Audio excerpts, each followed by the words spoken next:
What's up everyone, back for another beer review, and today I'll be reviewing yet another collaboration beer. This time between the Equilibrium Brewery, and they're out of Middletown, New York, and J Wakefield Brewing, and they're out of Miami, Florida.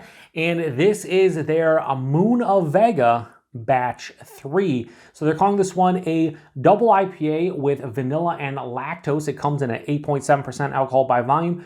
No IBUs, listen. Time of review, this can is approximately 5 weeks old. So it's funny, of the last, I think 4 Equilibrium Brewery reviews I've done on the channel, 3 of them have been collabs. One was with Toppling Goliath, one was with Mass Landing, and one was with a Parish Brewing Company. And I've really enjoyed all of them. My favorite was probably either Parish collab, which was Ghost and Laboratory, or the Mass Landing one, which I forget the name of. I was a little disappointed with King Ale. I know a lot of people out there love that collab with Toppling Goliath. I was a little bit disappointed. Still a good beer, just not one of my favorites. So when I saw that they re-released this beer, I was like, sign me up, because I missed out on the first 2 releases of it. So this is, again, collaboration with J Wakefield, and they're kind of going for what seems to be like a creamsicle double IPA, but without actual fruit, because they're using Citra in the whirlpool, Citra dry hop, Citra LUPOMAX. So they're going to try to bring like the orange and peach, like any kind of creamsicle vibe will come from the actual hops as far as the fruit is concerned, and that's pretty awesome. Also, I love the theme of this beer. It's Spaceballs inspired, so I mean, between the name and the label and everything, it's fantastic. So anyway, let's crack this one open, get in the glass. Again, just right around 5 weeks old, which is pretty fresh. And this is one of the few beers recently I bought a 4-pack of, because I'm sending some out in beer mails that I owe to folks. And I thought this would be a good one to send out, just because the 2 breweries involved, the fact that, vanilla lactose kind of creamsicle without going overboard on the fruit. We'll see if they, nail it or not, but I'm pretty interested to see if they do. So yeah, that pours out beautifully. It has that like deeper orange color. I always say honey orange, but that's kind of what it looks like a real deep, almost like peach juice. Or you could say orange, but I'd say something that's darker in terms of juice. Murky, can't see through it, very hazy, hold up to light, can't see anything. A finger of an off-white, creamy looking head. Beautiful. Let's get a nose. Oh, it does smell creamsicle as that.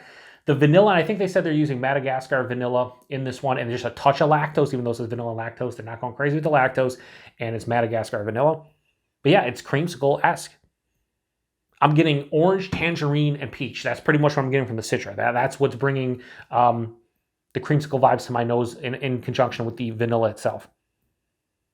It smells sweet and decadent, but like not like overly so. Like you're getting creamsicle, like if you had an actual creamsicle in front of you, or like an orange Julius or something, but not like overtly sweet. There's a touch of like a generic earthiness from the hops as well. There's a little bit of like a bready, crackery malt sensation. But yeah, I mean, to be honest with you, the nose is very simplistic, but in a good way. It's vanilla. It's, citrus with a little bit of peach to give you that creamsicle vibe.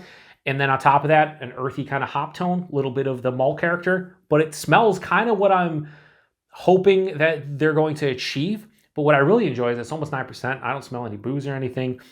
I think it's going to be delicious. Let's see if it is. Cheers, everyone.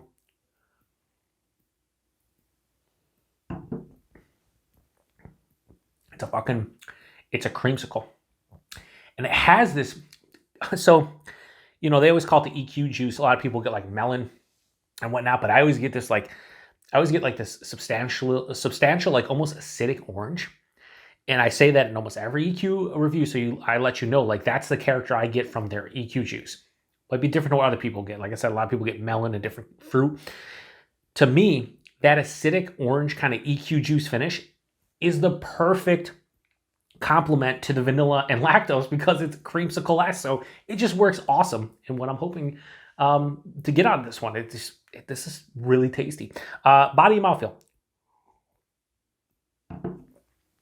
I will say the body's a little bit thin. I'd say straight up medium, 8.7, a little bit thin. So body's a little bit of an issue if you care about stuff like that. If a beer's good and the mouthfeel is fantastic, I usually don't care too much about the body unless it's substantially thin or maybe too thick, depending on the ABV of the beer and what they're going for. So while this is thin, it's not overly thin. It's thin. The mouthfeel though, it's very soft and smooth. It's like mild to moderately carbonated at the tip of the tongue, but as it passes through, it smooths out. And then there's this nice creamy essence because of the lactose, and then the vanilla it makes your mind think that it's creamy because of the flavors, I think. But mouth feels really solid.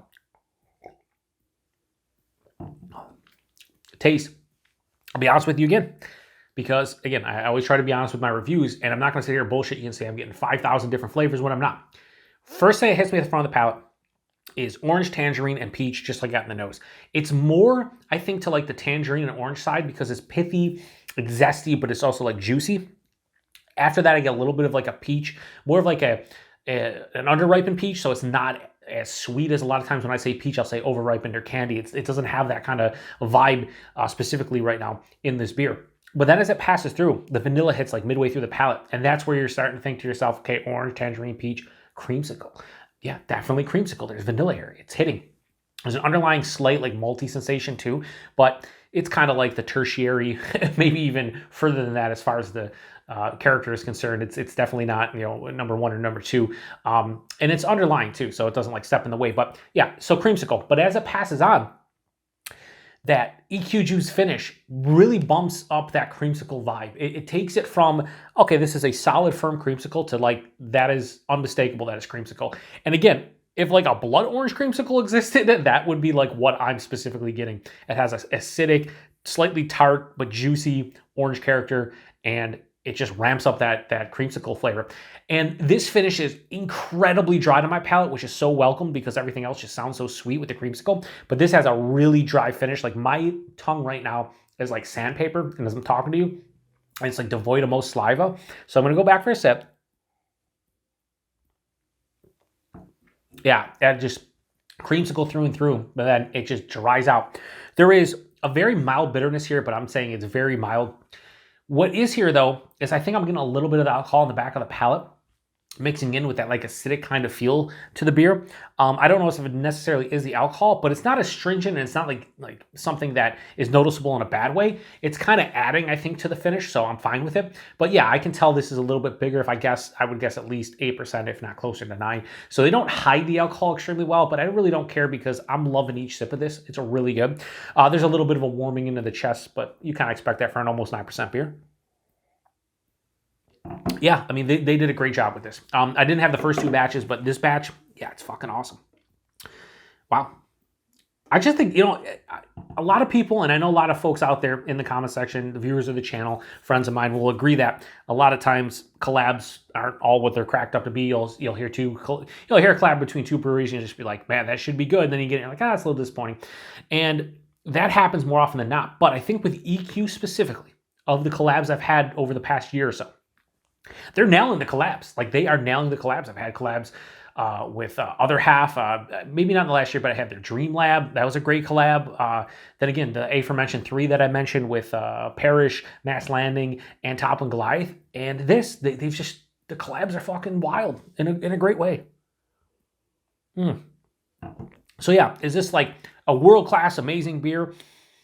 It's not world-class, but this is exactly what I was hoping for when I read what this beer is and what I think they're trying to achieve. I think they've kind of nailed. And I mean, like, if they're going for a double IPA, that's kind of the creamsicle realm, whether it's talking orange, tangerine, or like a peach creamsicle or dreamsicle or whatever you want to call it, like, this is like a 4.75 out of 5. Like, they've come extremely close to nailing it. Personal preference isn't that far off. So Moon of Vega, Equilibrium, J. Wakefield, the batch 3. I'm going to go high 4.5 out of 5. I'm going to go 4.55. I think that's where this beer lands. This is phenomenal stuff. Like, good job. EQ is like one of my favorite beers from you in recent memory. So price point availability, and here's the best part. You know, a couple years ago, EQ, even maybe like a year and a half ago, the price points here in Buffalo, New York, absolutely just ridiculous. You're talking like a beer like this would show up, be like $30 a 4-pack or like $32 a 4-pack. Just insane. Like, I'm not paying $8 for a can of this. Went to a local bottle shop here, brewed and bottled in Lewiston, New York, and I think I paid $5 for that. No, I bought a 4-pack. It was $20 a 4-pack. I think a can was $5.50. But $20 a 4-pack, I imagine it's not much more from the brewery. Maybe like or much less, maybe like $18 4-pack, probably $20 4-pack, maybe even more, I don't know. But I paid $5 a can, bought a 4-pack of it. Like I said, I'm gonna send a couple out in beer mails to some folks I've owed beer mails and like for like the last 9 months to a year. So they'll be getting a can of this, and I think they're really gonna enjoy it. So yeah, there's not much more to say about it other than availability. It's EQ. You can order stuff online from them, and I think they get distroed in different states, and especially here in New York. But I know a lot of people are seeing EQ stuff now. If you see this beer, grab it. By the time I release this review, this beer is probably going to be about 6 weeks, maybe a little bit over 6 weeks old. This is drinking phenomenally well. I think this will last at least a couple months, if not further, especially since with the vanilla and lactose, you're kind of noticing that those characters are still very prominent and vibrant here, so I think you're going to be fine with it. Oh yeah, did I even talk about like how the sweetness? Like I know this again, slightly acidic and tart, but it's not overly sweet because all that sweetness hits you at like the front of the palate and on the back of the palate. From the dryness to the acidity, the EQ finish, everything kind of just wipes everything. Even though like that slightly like alcohol feel, like everything wipes away the sweetness. So this is not cloying in the least. So yeah. Anyway, if you've had this one or any of the batches or any of the EQ collaborations recently, post in the comment section. Let me know what your favorite is. I appreciate everybody stopping by for another beer review here on the Beer Patrol. To the next one. Cheers.